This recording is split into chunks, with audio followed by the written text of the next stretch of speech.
하나님 아버지 감사합니다. 오늘도 변함없이 우리를 사랑하시고 축복하셔서 오늘 아버지 앞에 나와서 찬송하며 기도하며 오늘도 말씀 상고할 수 있도록 은혜시옵사오니 오늘 말씀 속에서 또 우리 주님의 뜻을 깨닫는 귀한 시간 되기를 원하오며 예수 그리스도의 이름으로 기도하옵나이다. 아멘. 하나님의 말씀 창세기 25장 19절서부터 26절까지의 말씀 봉독해 올립니다. 아브라함의 아들 이삭의 후예는 이러하니라. 아브라함이 이삭을 낳고 이삭은 40세에 리브가를 취하여 아내를 삼았으니 리브가는 밧단 아람이 아람 족속 중 부두엘의 딸이요 아람 족속 중 라반의 누이였더라. 이삭이 그 아내가 잉태하지 못하므로 그를 위하여 여호와께 간구하며 여호와께서 그 간구를 들으셨으므로 그 아내 리브가가 잉태하였더니 아이들이 그의 태 속에서 서로 싸우는지라. 그가 가로되 이 같으면 내가 어찌할꼬 하고 가서 여호와께 묻자온대 여호와께서 그에게 이르시되 두 국민이 내 태중에 있구나. 두 국민이 내 복중에서부터 나누리라. 이 족속이 저족보다 강하겠고 큰 자는 어린 자를 섬기리라 하셨더라. 그 해산 기한이 참즉 태의 쌍둥이가 있었는데 먼저 나온 자는 붉고 정신이 갑옷 같아서 이름을 에서라 하였고 후에 나온 아우는 손으로 에서의 발꿈치를 잡았으므로 그 이름을 야곱이라 하였으며 리브가가 그들을 낳을 때 이삭이 60세였더라. 아멘. 오늘 제목을 잡아봤습니다. 오늘 본문을 통해서 이삭, 야곱, 에서의 씨의 열매라는 제목으로 잡았습니다. 그게 씨의 열매가 뭘까요? 이삭과 야곱과 에서는 한 정이잖아요. 이삭이 씨는 야곱, 에서잖아요. 그러죠? 그러면 그 씨의 열매, 이 이삭과 야곱과 에서의 씨의 열매라는 것은 영적인 씨의 열매를 상징하고 이야기하는 것입니다. 우리 육신의 그 계열로 하면요 맞지가 않아요. 이 성경은 항상 영적인 것을 말씀하셨고 영적인 것을 우리에게 알려주시기 원하시는 우리 예수 그리스도, 우리 예수님의 말씀이요 우리 하나님의 말씀인 것을 믿고 말씀 들을 때에 우리 성경을 상고할 때 영적으로 우리 예수님이 이 말씀을 왜 하셨을까? 우리 예수님이 왜 이런 계획을 세워놓으셨고 이스라엘 나라를 택해서 이스라엘 나라를 이끌어 가셨을까?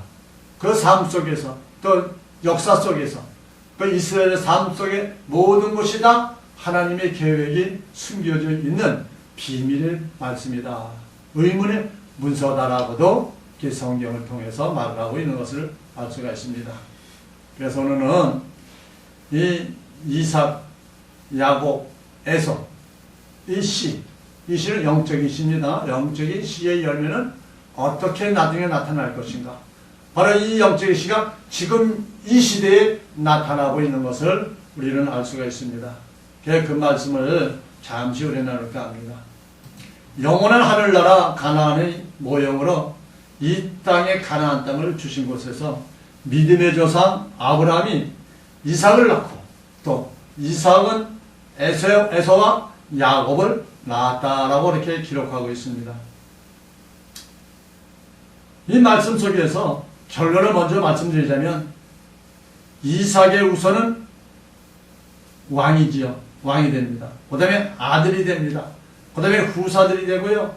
그들이 나올 것이라고 이렇게 이 말씀 속에서 암시하고 있는 것입니다. 또 야곱의 우선은 종이 나올 것을 암시하고 있습니다. 에서의 우선은요. 시민으로 나올 것을 말씀하고 있는 것입니다. 분명하게 말씀드린 것은 영적인 씨의 열매 후손들이라고 말씀드렸습니다. 육적으로 생각하고 육신의 계열로다 보면 성경은 풀어지지가 않습니다. 항상 영적으로 봐야지 풀어집니다. 그럼 본문에서 보니까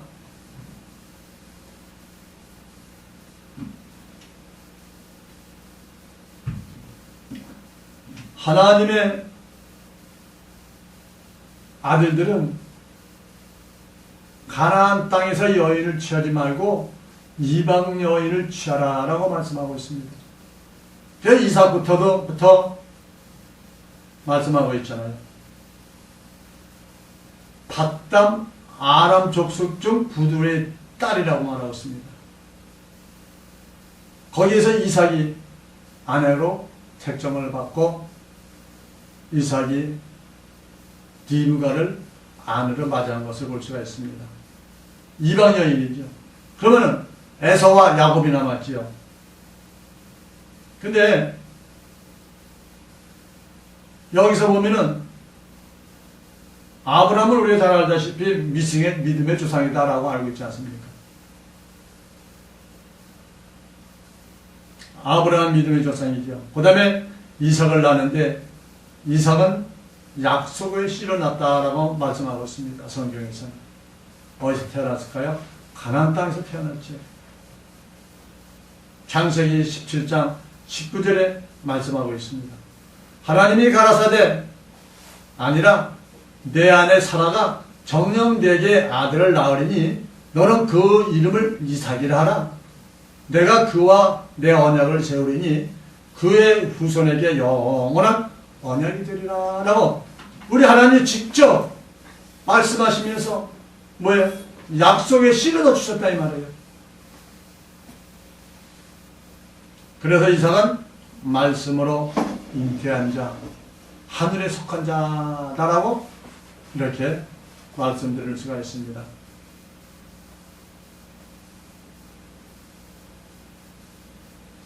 그 다음에 이삭의 자녀들 에서와 야곱은 있는데요. 이 사람들은 뭐예요? 혈통으로 태어난 자들입니다. 하나님의 약속으로 태어난 자가 아니죠. 이삭이 리브가와 합방해서 낳은 자지요. 낳았는데 한 번에 한 번 배를 올려가지고 거기 둘을 에서와 쌍둥이로 나왔잖아요. 곧 가나안 땅에서 태어난 자들이죠.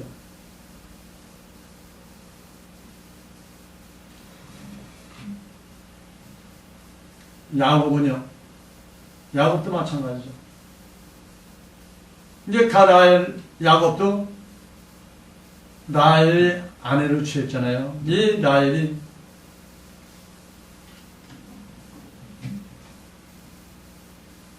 밧담 아람의 여인, 이방 여인과 결혼한 것을 알 수가 있습니다. 그러니까 이삭, 야곱, 그리고 야곱의 12 아들들 다 어디 있어요? 부두엘 집안, 그 집안에서 다 들어와서 결혼했어요. 어찌됐든 그렇게 해서 가나안 여인을 취하지 아니하고 이방 여인을 취한 것을 알 수가 있습니다. 그런데 이 에서는 가나안 여인과 결혼한 것을 볼 수가 있습니다. 가나안 여인들은요, 왜 하나님이 가나안 여인과 결혼하지 말라 했느냐 하면은, 가나안 여인들은 네피림 혼혈 족속의 피가 섞여 있는 함의 부인으로부터 나온 씨이기 때문에 그렇습니다. 혼혈의 피가 아브라함과 이삭과 야곱에 흘러 들어간다면 여자의 후손으로 오실 메시아가 탄생할 길이 없기 때문에 하나님의 순결하고 하나님의 흠이 없는 진정한 하나님의 말씀을 통해서 나와야 하기 때문에 네피림의 혼혈의 족속이 피에 섞이지 아니한 이방 여인을 취해서 결혼하라고 하나님께서는 명령하고 있는 것을 알 수가 있습니다. 함의 자손들을 보면은 이 함의 자손은 뭐예요?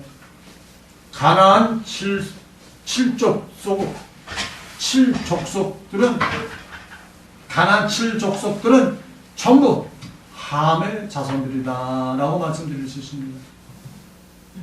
왜 그러냐? 함의 부인은 노아 홍수 이전에 가인의 계보에서 나오는 이발과 의발과 두발 가인을 짐승 또는 잡그리스도 거짓 선지자를 계시하는 그들의 혈통에서 나오는 계보들이 음란과 방탕과 탐욕으로 우상을 숭배하게 되므로 하나님의 제사를 드리는 그 자손들이 다 거기에 미혹되어 다 타락해 버리기 때문입니다. 그러니 그 실질적으로 다 타락해 버렸지요. 그 말씀이 창세기 4장 19절로 22절에 기록해 나오고 있습니다.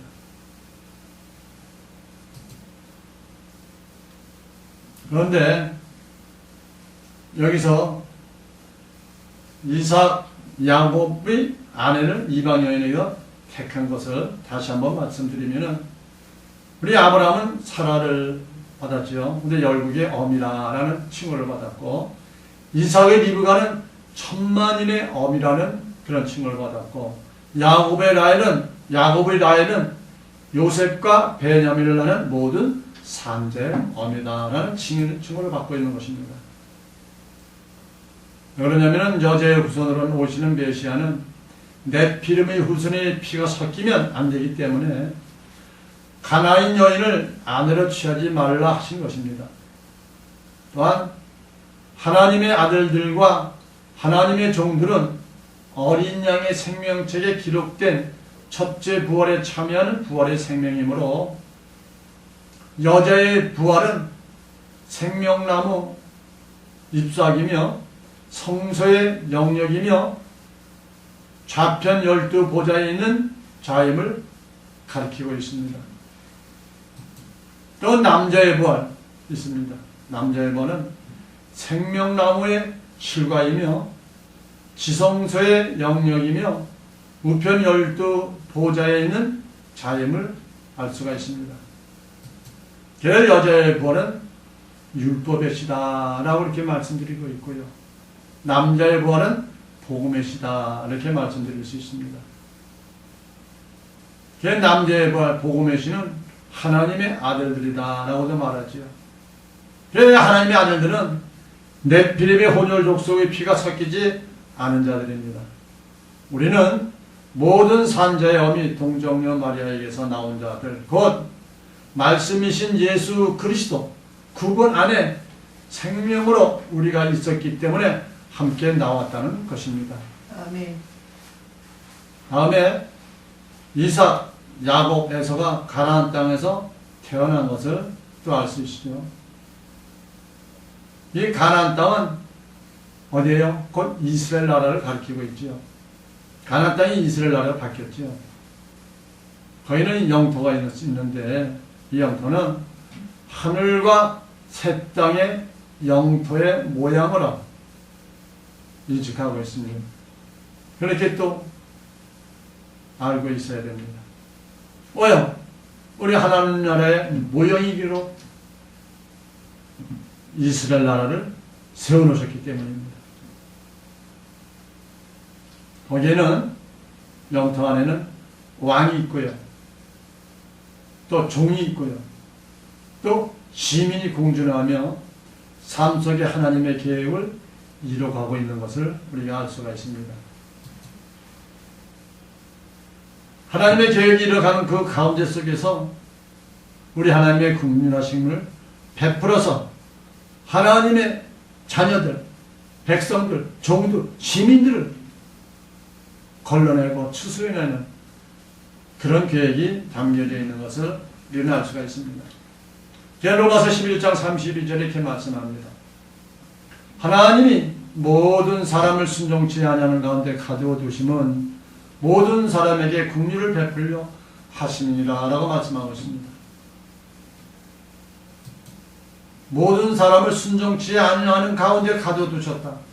어디에요? 바로 이 가나안 땅은 죄악이 관영하고 우상이 관영한 그러한 지역에다가 하나님의 백성, 하나님의 자녀들을 이스라엘 나라를 세워서 거기다 가둬놓으셨다 이 말이에요. 거기다 가둬놓으셨고 그 가운데 속에서 뭘 했다고요? 모든 사람에게 긍휼을 베풀려 하십니다. 긍휼을 베풀어서 그 가운데서 우리 만왕의 왕 되신 우리 예수 그리스도가 또 나오시고 또 그 안에서 하나님의 아들들이 나오게 되고 또 하나님의 종들이 나오고 하나님의 시민들이 그 안에서 긍휼을 베품 속에 하나님의 긍휼하심 속에 나오게끔 거두게끔 하시겠다라는 것이 하나님의 계획인 것을 말씀을 통해서 우리가 알 수가 있습니다. 그래서 갈라디아서 4장 4절에 이렇게 말합니다. 때가 참에 그 세월이 지나매 하나님이 그 아들들을 보내사 여자에게 나게 하시고 율법 아래 나게 하신 것은 율법 아래 있는 자들을 속량하시고 우리로 아들의 명복을 얻게 하려 하십니다 라고 말씀하고 있습니다. 그 때가 참에 이 공간이 엄청 많이 길었지요. 여자에게 나게 하신 것은 우리 예수 그리스도를 가리키고 있죠. 누구요? 여자. 모든 산지의 원인 곧 동정녀 마리아를 가리키고 있는 것을 알 수가 있습니다. 그래서 율법 아래 있는 자들을 속량하셨다고 말하고 있습니다. 율법 아래 있다는 말씀은 왜 속량했다는 후사들을 가리키고 있습니다. 곧 이삭의 씨 요셉의 단을 말하고 있는 것입니다. 그래서 갈라디아서 4장 6절 너희가 아들인 거로 하나님이 그 아들의 영을 우리 마음 가운데 보내사 아버지라 부르게 하셨느니라. 그러므로 내가 이후로는 종이 아니여 아들이니 아들이면 하나님으로 말미암아 유업을 이을 자니라 라고 우리에게 이렇게 축복해주고 있는 것을 알 수가 있습니다. 그러면